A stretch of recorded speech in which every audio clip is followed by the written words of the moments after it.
SCP-093 sat in the center of my palm like it had been waiting for me. No larger than my hand, a perfect red disc, smooth and faintly waxy under the lights. It wasn't just red. It was a red that looked alive, a saturation that seemed to breathe if I stared too long. When I tilted it, the color shifted in a way that wasn't light playing tricks. There was movement beneath the surface, slow and deliberate, as if the hue itself was liquid, held in place by an invisible boundary. We'd tested it, of course. Heat, freezing, electromagnetic fields, direct force. Nothing. It didn't scratch, didn't melt, didn't burn. It wasn't metal. It wasn't polymer. The composition was still unknown. The only thing that made it react, the only thing that mattered, was proximity to a mirror.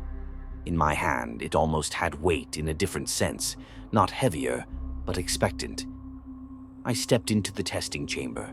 The air in here always felt sharper, drier than in the rest of the facility. The scent was the usual blend of sterilizing agents and the faint tang of ozone from the powered instruments. In the center of the room stood the full-length mirror, secured inside a reinforced steel frame.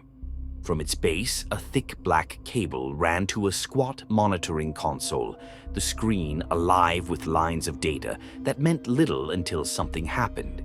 We still didn't know what the mirror became when SCP-093 touched it, only that it was no longer glass. Ren's voice came through the intercom, clipped and steady. 15 minutes maximum. Voice log active at all times. If the link goes dead, you come back immediately. I gave a short nod, the motion caught by the chest-mounted camera. The red recording light blinked once, then stayed solid.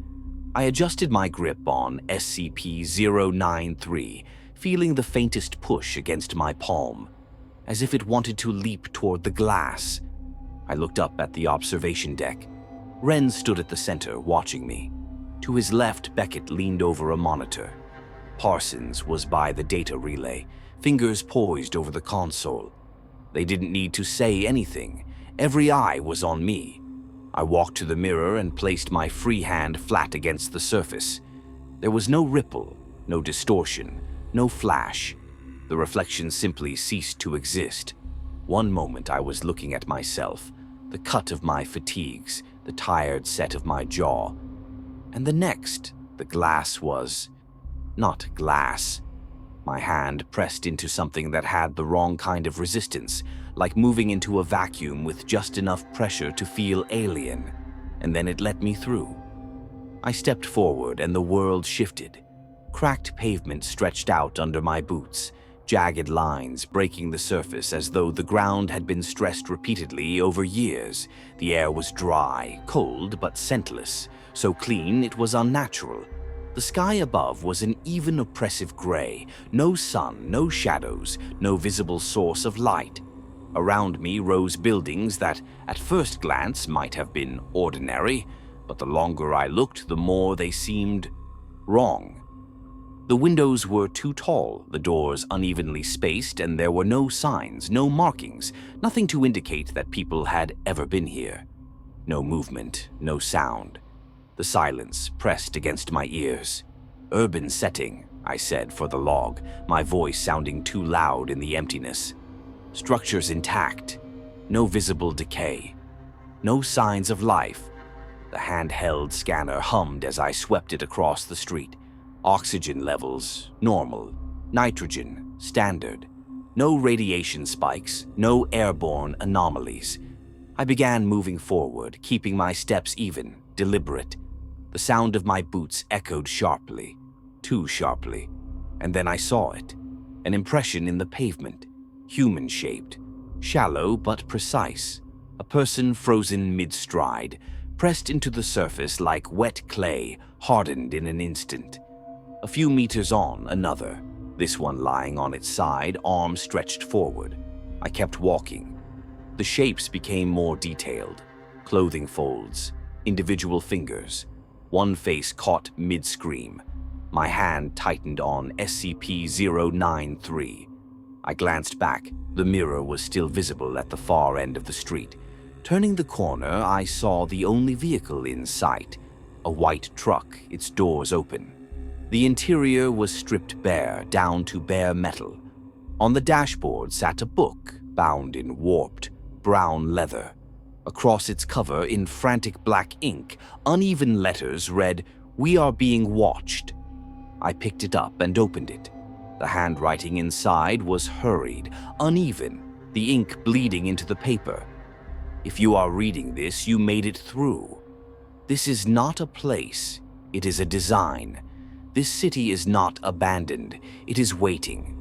You will not find bodies because there are none.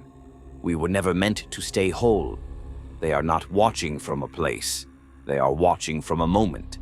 My hands were steady, but only because I made them be. I slid the journal into my field pack and moved on. A few blocks later, I stopped.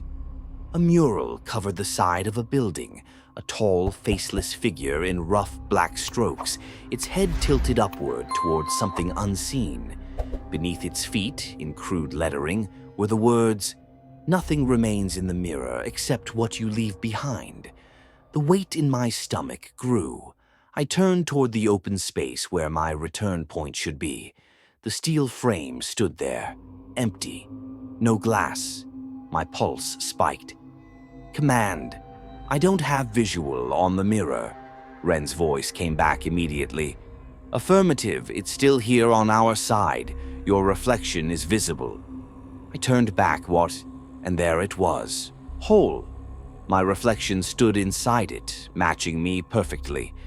I approached, watching for any delay, any mismatch. There was none. I pressed my hand to the glass, and the surface yielded. The shift back was instant.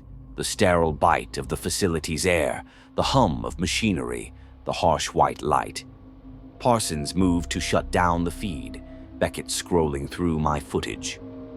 Ren's eyes stayed locked on me. I reached into my pack and placed the leather book on the table. Parsons pulled on sterile gloves, unsealed it, and froze. The cover was blank. Inside, every page was empty. No ink, no indentations, no sign anything had ever been written there at all. No one said a word. Beckett took the disc from me without a word. His stance was steady, his movements economical, the kind of precision that comes from wanting control in an environment where there is none. He approached the mirror and in a single, unbroken motion, stepped through. On the monitors, his feed flared into life, the same cracked pavement, the same unbroken gray sky, the same unnatural stillness I had just walked through.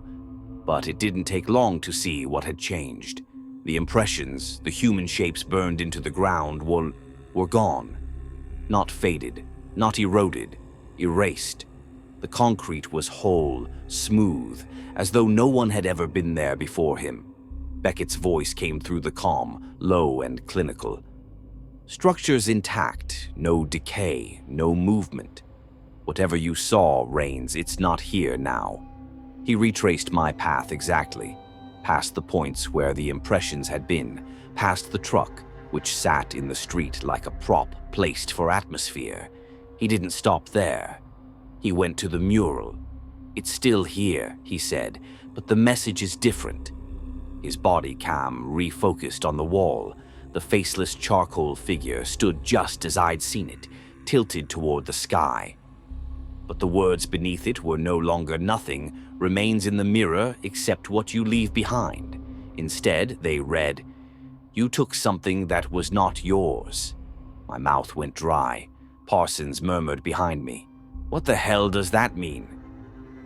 Ren ordered a surface check. Beckett scraped the paint with a gloved fingertip. Old pigment flaked away. "It's been here a long time," he said. "Years." Which meant the difference wasn't in the mural, it was in what I had seen. We moved on to the next phase. The drone slid into the mirror without resistance, rotors whispering in the still air of the other side. On the monitor, the city unfolded from its perspective, past the truck, past the mural, deeper into streets neither Beckett nor I had touched. Then, abruptly, The feed went pure white. Not static, not pixelation, a blank, seamless white that filled the entire frame. From the speakers came a sound, a single, slow breath. Human, controlled, the kind that belongs to someone who knows you're listening. Then the feed went black. Parsons ran a diagnostic, shaking his head. No interference pattern, no signal reflection. That wasn't a malfunction. The logs showed the drone had reached 20 meters past my farthest point before going dark. Wren didn't hesitate. We send another man in. His eyes found mine. Rains, you're up. I checked my gear, took SCP-093 back from Beckett, and stepped to the mirror. My reflection was obedient, moving with me exactly. I pressed my palm to the glass, and the city swallowed me again. The difference was immediate. The air pressure had shifted. Subtle, but there. Behind me, the mirror shimmered briefly as the new drone entered, its rotors slicing the dead air. I didn't turn to look. I went straight for the drop. The street ended with no warning. A perfect edge, the kind of cut you'd see on a stage set, where the world simply stops. Beyond it, nothing. Not darkness, not light. Just the absence of anything at all. I knelt at the edge. The void below stirred. I couldn't see it in the way I saw ordinary things. It didn't reflect, didn't block, but it moved, and it was looking at me. The drone scanners locked. The readings pulsed, scrambled, then froze into something I recognized. Human biological signatures. I focused the range. The void resolved into shapes, bodies, stacked, layered, pressed into impossible density. Every single one was me.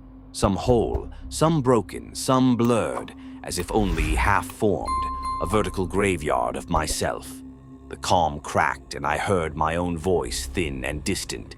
You left something behind. I stood, turned away from the ledge. Command, I said evenly. I'm coming back. The drone followed. The mirror grew closer. My hand met the glass, and for a heartbeat, it didn't yield. Then it let me through. Facility air rushed into my lungs, but no one was looking at me. They were looking past me. I turned. My reflection still stood in the mirror. Then, moving out of sync, it placed its hand on the glass. The surface rippled, and it stepped through. Wren's voice snapped the air. Shut it down. Parsons slammed the locks into place, the mirror going black. But the thing that had crossed over didn't vanish. It stood where I'd been moments before, watching me with eyes that weren't quite mine. Then it smiled. The thing that had stepped from the mirror still stood there. My reflection, perfect in detail, identical down to the faint scar above my left brow, but wrong in a way that had nothing to do with shape.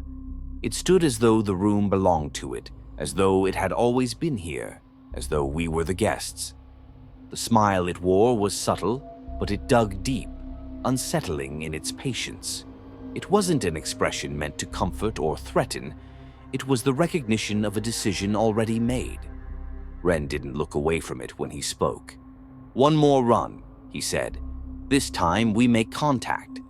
No discussion, no hesitation. Everyone in the room knew that was the only direction this was ever going to go. Observation was always temporary. Eventually, someone, had to cross the line. Parsons moved to the monitors, recalibrating sensors for a controlled return, as if the words meant anything in the context of what we'd seen. Beckett was scrolling through my last footage again, the frames flicking past at high speed, searching for... what? An answer? A misstep? Something he could explain with the tools we understood. Wren turned to me. "Rains, you're going back in." I didn't argue. There was no point.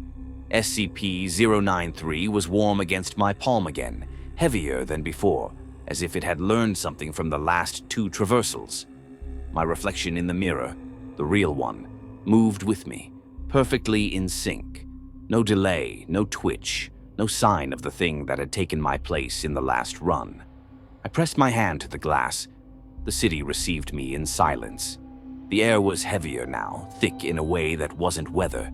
It clung to my skin, filled my lungs, as though every breath carried something unseen with it. The skyline loomed the same, but the proportions felt more oppressive, the buildings leaning just slightly, impossibly, toward me. Ren's voice in my ear was steady. "Proceed to the ledge. Drone will follow." Behind me, the drone emerged from the mirror, rotors slicing the still air. I didn't turn. I knew it was there. The mirror's presence faded from my awareness the way a door disappears once you've walked too far from it. I passed the truck without stopping, the mural without looking. The words beneath the faceless figure, "You took something that was not yours," still burned in the back of my mind.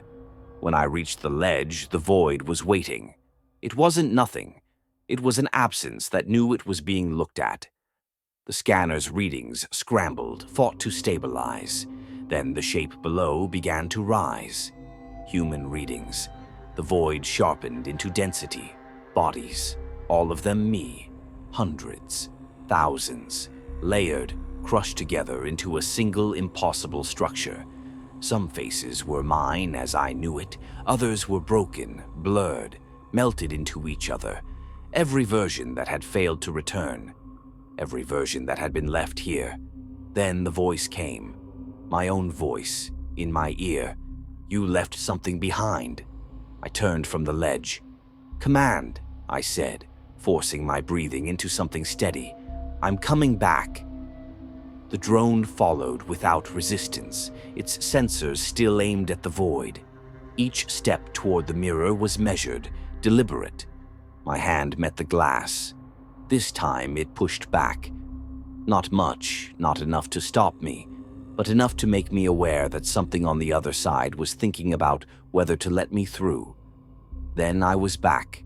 Facility air, bright light, the familiar hum of machinery. But no one looked at me. They were all staring past me. I turned. My reflection was still in the mirror, watching me, not copying, not mimicking, just waiting. Then, slowly, it lifted its hand, pressed its palm to the glass, and stepped forward into the room. Ren's voice cut sharp. "Shut it down!" Parsons slammed the lock, the mirror surface going dead, but the thing that had crossed over didn't fade. It stood in my place, eyes fixed on me, and in that silence the weight of the city was in the air again. It took one step toward me. The smile returned, and I understood. The mirror had made its choice, and I wasn't sure anymore that I was the one who had been allowed to leave.